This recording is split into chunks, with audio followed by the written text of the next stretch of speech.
Hey, what's going on, Freedomers? All right, so in this post, we're going to be talking about hashtag marketing via psychology.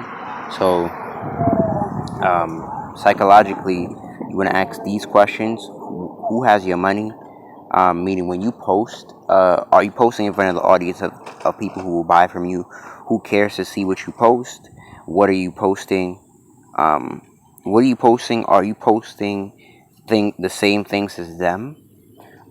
Can you post anything that's different that stands out? Uh, post where the money is, not only where your competition is or where your competition is alone. So that goes back to where's your money. So when you go back, when you post where your money is, not just where your competition is, people will see you. Now you can post where your competition is because that's what people will search when they want to see you, but that's not the only place you should be searching. You should post about also where your audience is, not just where your money is as well. Um, who cares to see what you're posting? When you post, do people care to know what you're talking about? Um, what are you posting? Then that's why you do that hashtag research and you see what your fellow competition is posting.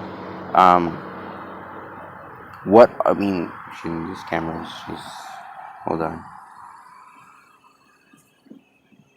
Are you posting? Sorry for that blurry. Hold on.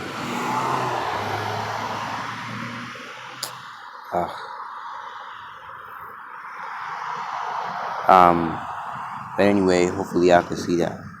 But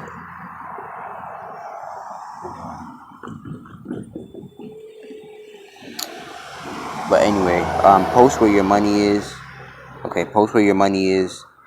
Not just your competition and where your audience is. Don't post too much because you can get shadow banned. Shadow banned is somewhere where you won't get seen by anybody at all, only your followers. So this is the hashtag marketing psychology. So these are the questions you should ask.